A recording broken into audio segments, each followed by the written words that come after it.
Next, we have Dr. Abhishek Kini, who is a foot and ankle surgeon across Mumbai and many other places. I'll just have Abhishek talk about foot and ankle injections. Not just foot and ankle, lower limb injections, Aditya. Okay. I wanted to talk on foot and ankle. Okay. Thanks. Okay, injection techniques in lower limb. Um, as Parag said, injections can be diagnostic or therapeutic. Lower limb, hip, knee, ankle, subtalar, plantar fascia, interdigital space, first metatarsophalangeal joint, and the retrocalcaneal bursa. All other soft tissue injections are done better sonography guided and will be covered in subsequent talks.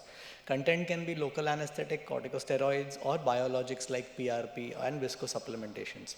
So starting with the hip, you need a long spinal needle, thin one if you're just injecting, or a thick 18 gauge if you're aspirating. It can take up to 10 ml.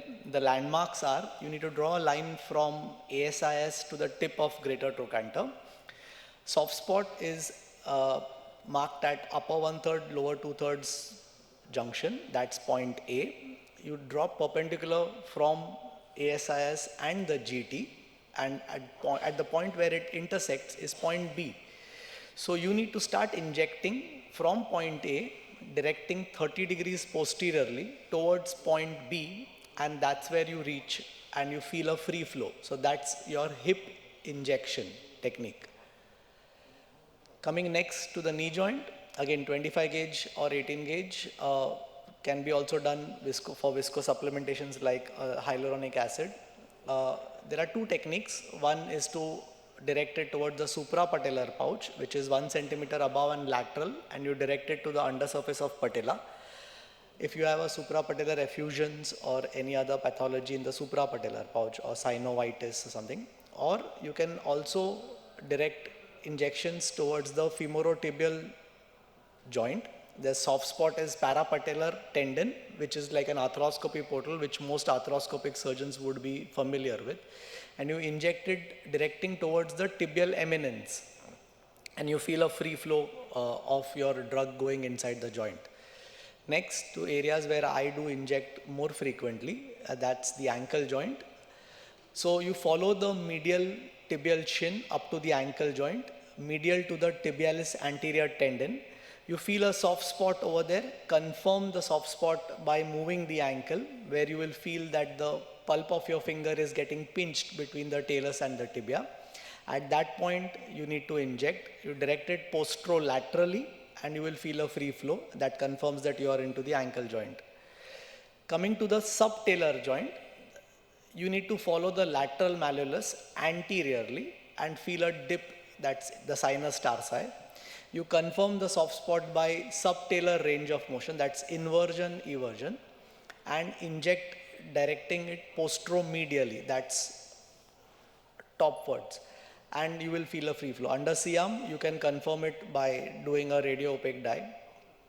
Next very common injections done is plantar fascia.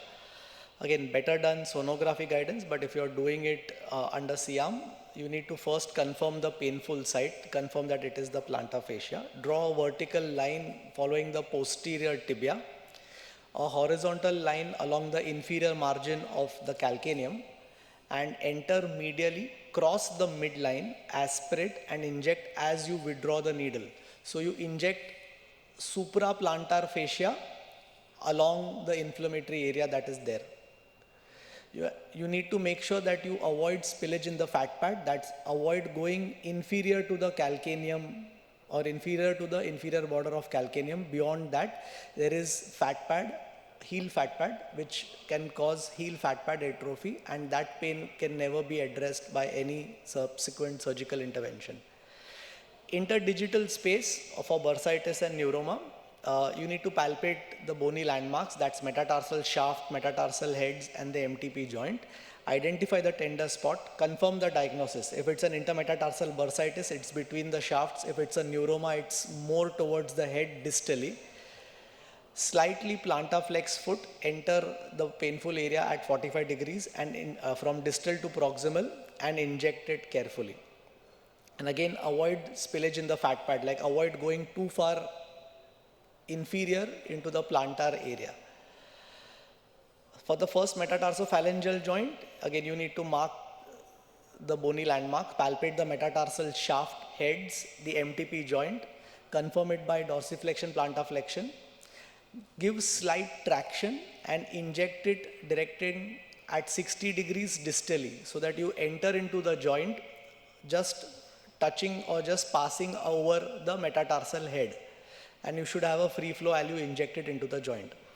Last area that I'm going to touch is retrocalcaneal bursa or Achilles tendon injections. So you need to mark the anatomy correctly, that it's the retrocalcaneal bursa is what is inflamed and not the tendon or tendon degeneration that you're injecting. Preferably inject it in a prone position with knee bent. Palpate and mark the Achilles tendon and the tender point, and you should direct it anteriorly and avoid things. Intratendon injections are to be avoided if you're doing a corticosteroids, but nowadays a lot of people try and inject PRPs for pro-healing factors into the tendons. Thank you.